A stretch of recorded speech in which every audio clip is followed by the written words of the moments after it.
Merdeka sejak tanggal 17 Agustus 1945 dan dari saat itulah bangsa Indonesia memulai pembangunan yang sebenarnya. Tujuan dari pembangunan yaitu adalah mensejahterakan rakyat atau menjadi lebih baik dari sebelumnya. Indonesia terdiri dari pulau-pulau besar maupun pulau-pulau kecil yang tersebar dari Sabang hingga Merauke.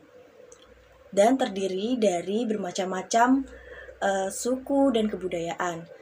Tidaklah mudah bangsa Indonesia melaksanakan pembangunan. Dengan keadaan yang beraneka ragam, tentu pembangunan tersebut harus disesuaikan dengan keadaan wilayah di mana pembangunan tersebut dilaksanakan penduduk Indonesia. Penduduk Indonesia sendiri berjumlah 200 juta lebih, kekayaan alam melimpah ruah yang terbentang dari seluruh Nusantara. Rakyat Indonesia belum merasa sejahtera meskipun sumber daya alam yang dimiliki bangsa sangat besar.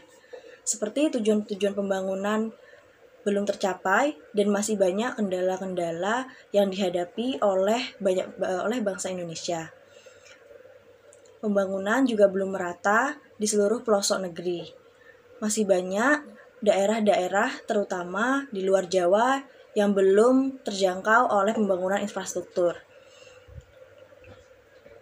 Pembangunan memang perlu tahapan-tahapan yang harus dilalui untuk mewujudkan tujuan yang telah ditetapkan.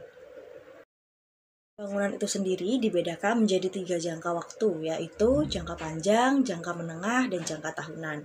Maka dengan demikian, jika pembangunan akan dilaksanakan, perlu ditinjau terlebih dahulu untuk mengetahui apakah pembangunan itu termasuk jangka panjang, jangka pendek, atau jangka menengah, bahkan jangka tahunan. Sehingga pembangunan itu dapat dilaksanakan dengan biaya yang seminimal mungkin dan mendapatkan hasil yang semaksimal mungkin. Berikut adalah beberapa faktor penghambat pembangunan di Indonesia, yaitu yang pertama sumber daya manusia.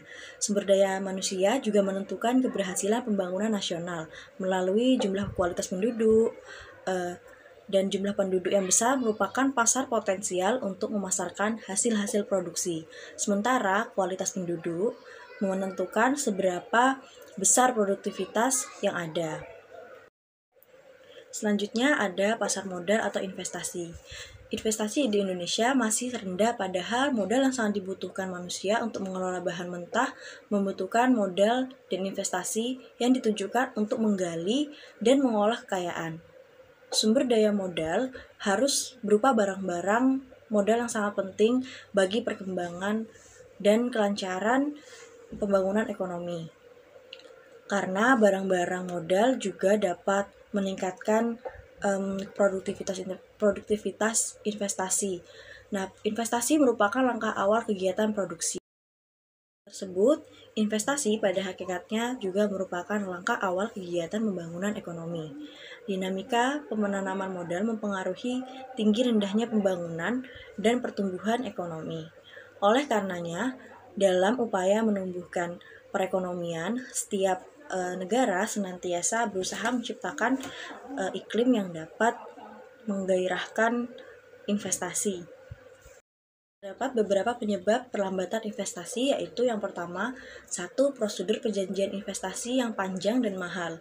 Prosedur yang panjang dan berbelit mengakibatkan ekonomi biaya tinggi yang dapat menghilangkan peluang usaha yang seharusnya dimanfaatkan dengan baik untuk kepentingan perusahaan, kepentingan nasional maupun kepentingan daerah dalam rangka menciptakan lapangan kerja. Faktor penghambat yang kedua adalah kepastian hukum. Kepastian hukum merupakan landasan bagi investor dalam perencanaan investasi dan operasional. Namun demikian kepastian hukum masih belum memadai. Hal ini tercermin dari 1. Lambatnya perumusan peraturan dan perundang-undangan yang ada di Indonesia. Yang kedua, lemahnya penegakan hukum yang ada di negara kita. Yang ketiga, banyaknya tumpang tindih kebijakan antara pusat dan daerah dan antar sektor. Kesimpang siuran pemahaman tersebut dan keberagaman kebijakan investasi antara pemerintah pusat dan pemerintah daerah Ketiga, kurang menariknya insentif investasi. Dibandingkan dengan negara-negara lain, Indonesia relatif tertinggal dalam memberikan insentif investasi, antara lain investasi perpajakan, kemudahan perizinan dan pengadaan tanah, atau penyediaan lahan untuk menarik penanaman modal di Indonesia. Kualitas SDM yang kurang memadai. Kemampuan SDM yang relatif rendah belum mampu mendukung pengembangan manufaktur yang berbasis teknologi tinggi dan potensi daerah. Yang kelima, terbatasnya kapasitas infrastruktur.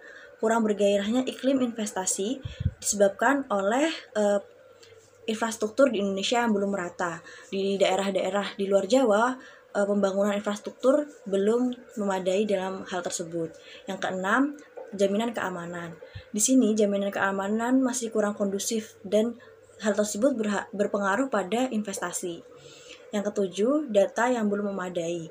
Belum memadainya ketersediaan data dan informasi yang akurat dalam mendukung penataan ruang investasi dapat menyebabkan terhambatnya faktor investasi di Indonesia. Seperti itu.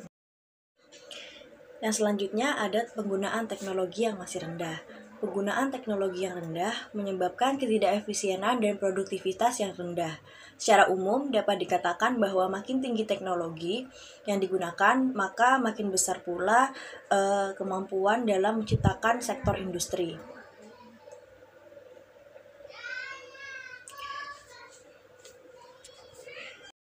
Berikutnya ada perkembangan penduduk. Jumlah penduduk yang besar tapi tidak berkualitas karena tidak disertai dengan pendidikan, maka terjadilah masyarakat yang tidak produktif. Nah, masyarakat yang tidak produktif dapat menjadi beban bagi pembangunan. Didasari bahwa pertumbuhan penduduk yang terlalu cepat akan memicu pengangguran di masa yang datang dan akan menghambat produktivitas masyarakat yang membatasi produktivitas masyarakat. Hal ini akan menurunkan tingkat per kapita dalam pendapatan. Yang terakhir ada birokrasi yang buruk. Di Indonesia, birokrasi terkenal rumit dan berbelit-belit. Perizinan usaha yang panjang dan mahal, prosedur yang panjang dan berbelit mengakibatkan ekonomi biaya tinggi yang dapat menghilangkan peluang usaha yang seharusnya dimanfaatkan, baik untuk kepentingan perusahaan, kepentingan nasional, maupun kepentingan daerah dalam rangka menciptakan lapangan kerja.